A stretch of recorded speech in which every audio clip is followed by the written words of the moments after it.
The tent zipper lifts one tooth at a time, but there's no hand outside pulling it.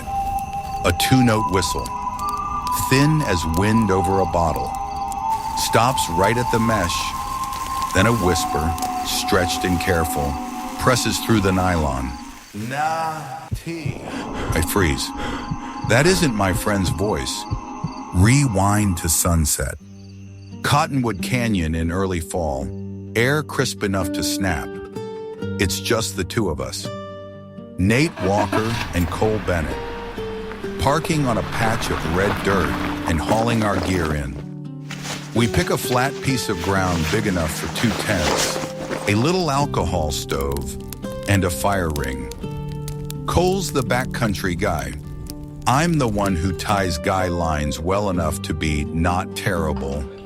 Dinner is upgraded instant noodles with bacon and coffee we've hauled from home. The creek does our soundtrack for free. Cole jokes. Wild animals fear fire. Strangers don't. We laugh, keep the playlist barely above the water, and spread a deck of cards on our folding crate. The first whistle arrives like a glitch in a recording. 2 notes, a beat, 2 notes, not a bird, not the wind. We both look up. The aspen stand to the north is just black paint now. Cole nudges the volume down to almost nothing. A bundle of pine cones tied to fishing line whips in and skitters across the pot, catches the handle, and tugs. As if someone's testing whether we'll react. Keep moving, Cole calls toward the trees. Silence. Then footsteps, very light on dry leaves, working a slow circle at the edge of where the firelight dies. We decide to take turns. Cole keeps first watch with a headlamp and a paperback. I crawl into my tent and leave the zipper open 2 fingers. Sleep in the woods comes in shallow bowls. Dip under, pop up, drift again.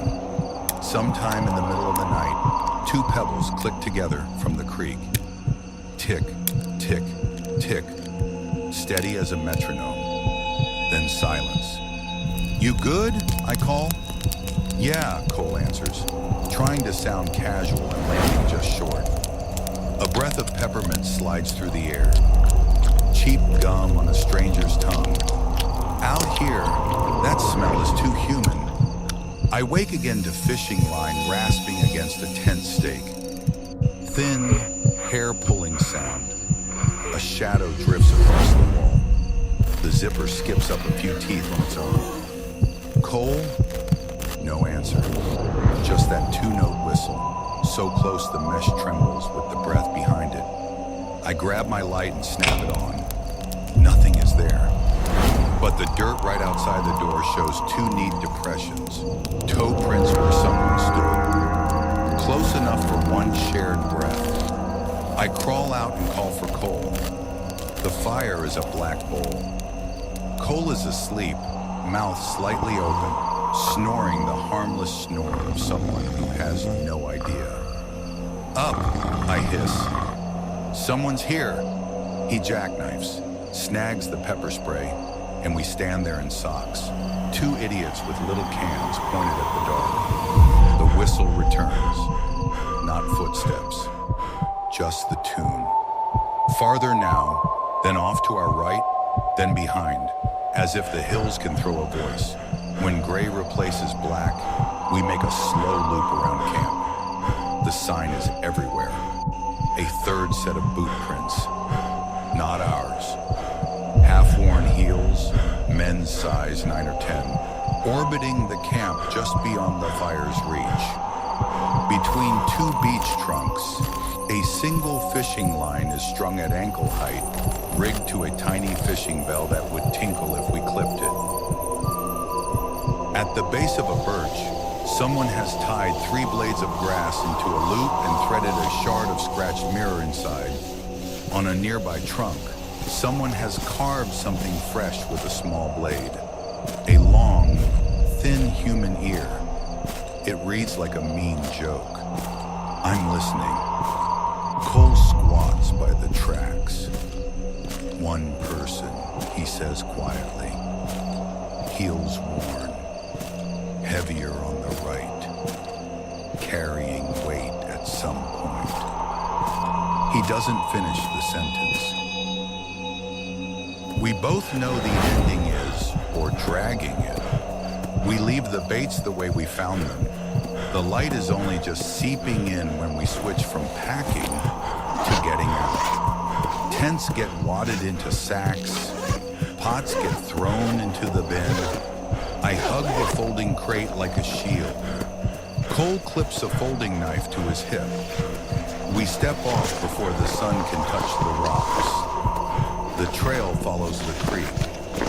Every switchback sounds like the one where someone in a baseball cap will step out. No one does. The whistle does, though.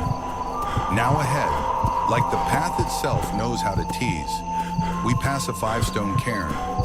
On top, a pine sprig bent into a ring. 50 meters later, another cairn. Taller, capped with a feather dyed blue. They look like little signposts for something I'd rather not meet. We don't take pictures. Our phones stay dark. It feels like showing a lens would invite something to look back through it. The truck appears like an island. Someone has dragged a line of pine resin across the windshield, a thin green shine shaped like a smile. No slashed tires. No note. Just the everyday cruelty of leaving nothing you can prove. We climb in, and only then does the shaking arrive. I call the ranger station with our coordinates. Cole turns the key.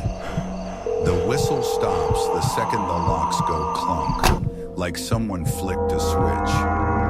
At the station, the older ranger listens all the way through. The pinecone lure, the whistles, the zipper, the ear carved into bark, the ankle-high bell, the cairns. He has the kind of calm that feels like a uniform. His badge says Avery Miller. He asks for weapons. We hold up our little cans like hall passes. He nods, not unkind. This time of year, we see solo wanderers, Ranger Avery Miller says. They set up signals along trail corridors. They like attention. Don't engage. Don't follow. Report. He circles our creek in red ink on a paper map and says he'll add a patrol. Any photos? He asks. We shake our heads. Good, he says, and that surprises me. Sometimes a camera is the reason people stay where they should already be leaving. That night, I find a voice memo on my phone. 3 minutes long. I must have tapped record while groping for my light. I hit play. Nylon whisper. Creak. Then the 2-note whistle weaving in and out like a moth trying to land on a lamp. At the 2-minute mark, the whisper arrives. Close enough to stick to the mesh. Na-tea. The way it eats the last sound feels like someone learning a new word, or something imitating one. I scrub back and replay that pocket of audio until it becomes the thing I don't want to name. My name, or something that knows how to sound like it. In the window, my reflection loses its features and becomes just a face-shaped patch of night.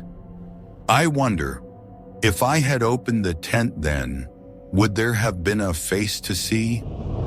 Or no face at all, just intent standing up on 2 legs?